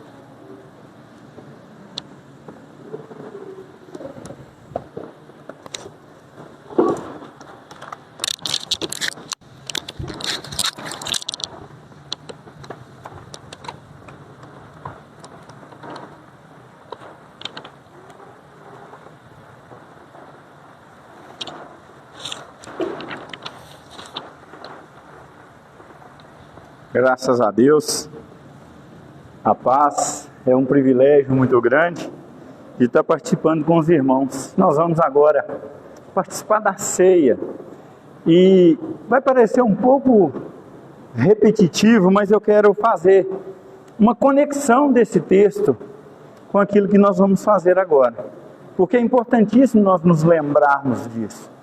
É bem breve. Nós observamos e vimos aqui nesse capítulo 1 de Jonas, um profeta diferente de todos, como o pastor falou, fugindo ali da presença do Senhor. Lembra alguém? Isso lembra alguma coisa? Quando nós estamos de frente ao espelho, nós vemos pessoas que sempre procuram alguma forma de fugir, né? Jonas, ele conhece a Deus, mas resiste ali à sua vontade, como nos foi explicado. E também nos foi explicado de forma bem clara que essa desobediência de Jonas, ela gera várias consequências. E dentre elas nós vimos no texto a tempestade, gera ali um medo e também um juízo iminente. Há algo que vai acontecer por causa dessa desobediência. Somente quando nós vemos Jonas reconhecendo ali parcialmente a sua culpa no meio da tempestade, e ele se dispõe a se entregar ali, nós vamos ver que a ira, ela começa, ou ameaçava a todos ali naquele barco, ou seja, num local, ela é apaziguada, o mar cessa. E aí, quando nós olhamos para todas essas informações e nos lembramos da ceia do Senhor, nós vamos ver que ela nos conduz, a ceia nos conduz a um movimento oposto, diferente do de Jonas. Enquanto Jonas se oferece para ser lançado ali ao mar, por causa do seu pecado, por causa do pecado de Jonas, Cristo, ele se entrega, ele vai voluntariamente até a cruz, porém, sem pecado, um homem perfeito. E o mais genial é que ele se entrega pelo nosso pecado, ou pelo pecado e as falhas dos outros. Jonas é um homem culpado que precisa reconhecer a sua falha. Jesus é o justo que se entrega em favor dos injustos, em favor de nós. Sendo assim, quando nós participamos da ceia do Senhor, somos lembrados de três verdades que Jonas ilustra de forma simples. Nós podemos perceber aqui em Jonas. A primeira, o pecado não tratado traz juízo. Todo aquele pecado que não é tratado, que não é confessado, ele vai trazer juízo. Ele precisa de ser confessado. A tempestade nos mostra que ela não vai nos oferecer um caminho para fugir de Deus. Ela não é um caminho para fugir, ou seja, não há um caminho que nós vamos conseguir fugir de Deus se nós não confessarmos ali o nosso pecado. Segundo, é necessário reconhecer essa culpa diante do Senhor. Não só confessar, mas é olhar para o Senhor e reconhecer que nós somos falhos, que nós somos miseráveis, que nós dependemos da graça dele. É preciso que isso aconteça. Jonas precisa confessar a sua condição. E por Jonas, nós somos todos um Jonas nessa manhã. Terceiro, a salvação, ela vem por um meio de um substituto. Você não pode alcançar ali a sua salvação. Você não tem possibilidade alguma de galgar, conquistar ou tomar ali para si a sua salvação. Você precisa de Jesus Cristo, de um que te substitua à altura do seu pecado. Jonas aponta de forma imperfeita para Cristo, que na ceia é anunciado como aquele que tomou sobre si o juízo que era nosso. Portanto, irmãos, a ceia do Senhor nos chama a fazer o que Jonas demorou a fazer. Examinar o nosso coração, examinar a nossa vida, abandonar essa fuga e confiar naquele que se entregou plenamente para trazer paz entre Deus e os homens, o nosso único mediador. E esse é um momento solene onde requer ali um temor muito grande, uma sonoridade muito grande em que nós devemos estar ali com a nossa mente e o nosso coração voltado e a nossa fé completamente firmada em Cristo, porque é por meio da fé que nós somos fortalecidos, é por meio da fé que nós somos unidos a Cristo, e é pela fé que nós participamos da ceia e somos sarados. Não é literalmente o corpo e o sangue, mas são elementos que nos arremetem ali ao Calvário, onde um homem perfeito subiu, derramou o seu sangue, deixou que o seu corpo fosse partido em favor de muitos. E todo aquele que nele crê tem a vida eterna. Ou seja, sem fé, nós não podemos participar da ceia. Se nós olharmos para Cristo e não conseguimos contemplar ali o nosso pecado, ali cravado, ali naquela cruz, nós não podemos participar. Como que nós vamos participar? Se nós fizermos isso, vamos participar indignamente. Por isso é necessário a fé para participarmos. E é o único meio visível que nós pregamos o Evangelho. Quando nós olhamos para a ceia, nós podemos contemplar ali o nascimento, a vida, a morte e a ressurreição de Cristo. Porque é esses eventos que nos traz a vida. A morte de Cristo nos trouxe a vida. O ressurgimento de Cristo ao terceiro dia nos mostra que nós estaremos com Ele. Ele é a primícia daqueles que ressuscitou. Então, portanto, Ele é poderoso para nos ressuscitar. Amém? Então esse é um momento em que você vai estar olhando ali para a cruz, olhando ali para a sua vida, confessando ali os seus pecados.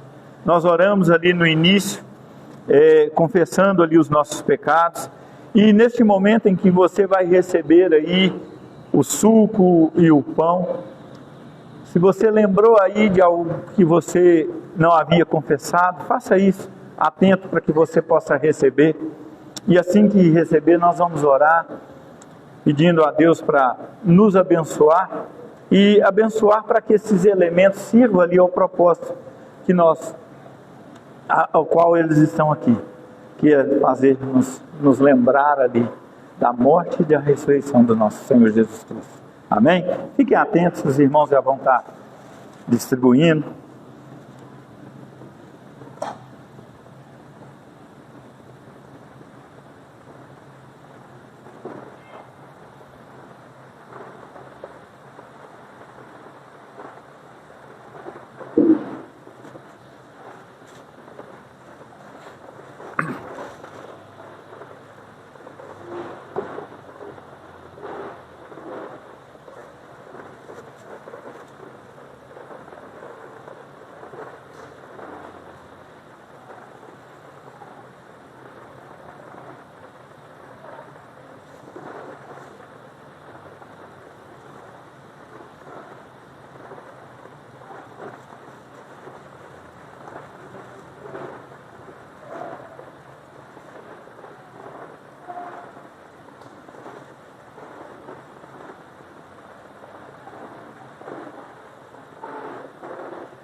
Nós vamos agora apresentar aqui esses elementos e agradecer, dando graças ao nosso Senhor por esse sacrifício, por essa obra maravilhosa que nos resgatou.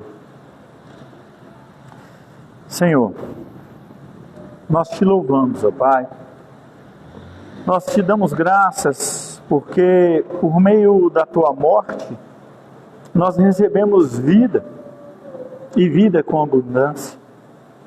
Por meio do seu sacrifício nós recebemos paz e pedimos que o Senhor nos ajude nas nossas lutas, nas nossas dificuldades, nos abençoando, trazendo ali ao nosso coração a fé, para que possamos entender quão grande foi esse sacrifício, essa obra que nos resgatou.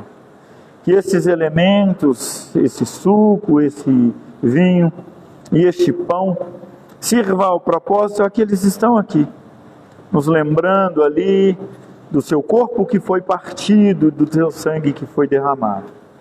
E isso aconteceu porque em favor de muitos. Por isso te louvamos, por isso te damos graças, te agradecemos e bendizemos o teu nome, Pai. No nome de Jesus Cristo, o teu Filho amado, que vive e reina para todo sempre. Amém. Porque eu recebi do Senhor o que também vos entreguei, que o Senhor Jesus, na noite em que foi traído, tomou o pão e, tendo dado graças, o partiu e disse: Isto é o meu corpo, que é dado por vós. Fazei isto em memória de mim. Vamos todos juntos participar da ceia? Graças a Deus.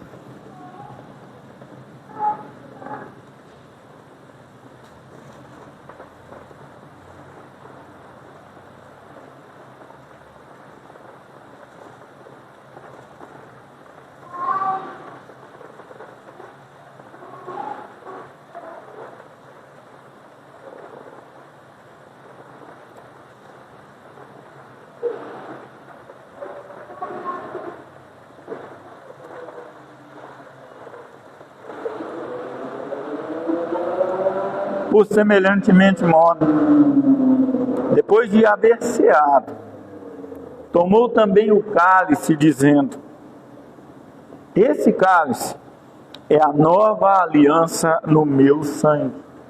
Fazei isso todas as vezes que o bebedes em memória de mim. Porque todas as vezes que comerdes este pão e beberdes o cálice, anunciais a morte do Senhor até que ele venha. Vamos todos juntos dar graças e participar. Graças a Deus.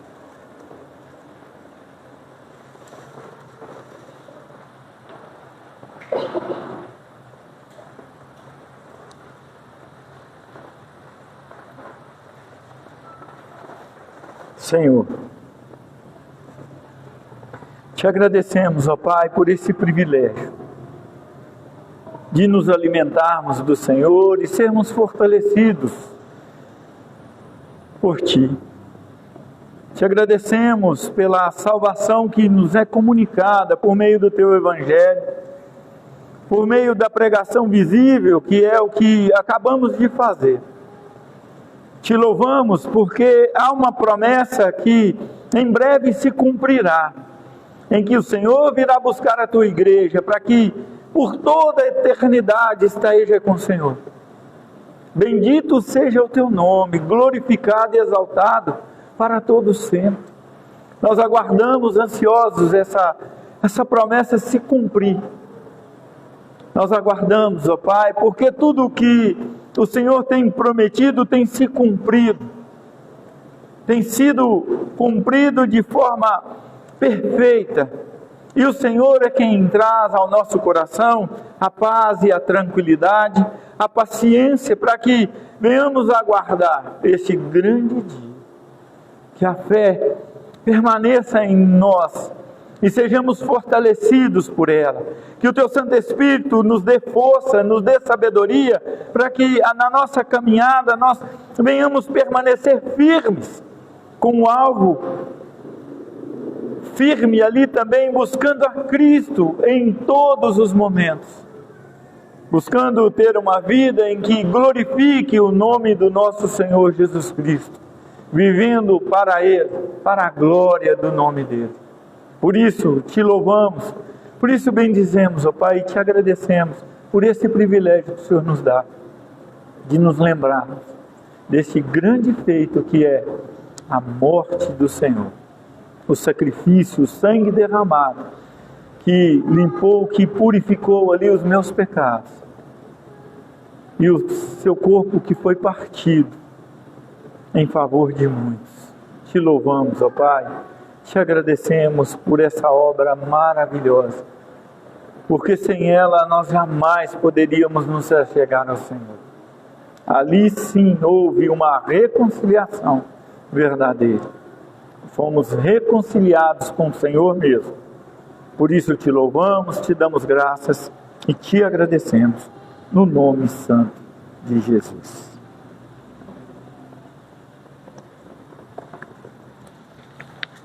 Tem um momento no final, vai ser Deus, vamos ver a nossa pergunta. É preciso, eu vou ler a pergunta que não está fora. Seguida aqui, nós vamos fazer uma oração, encerrando, e eu vou dar um aviso bem rápido. Diz assim a pergunta número 5:18. O que a conclusão da oração do Senhor nos ensina?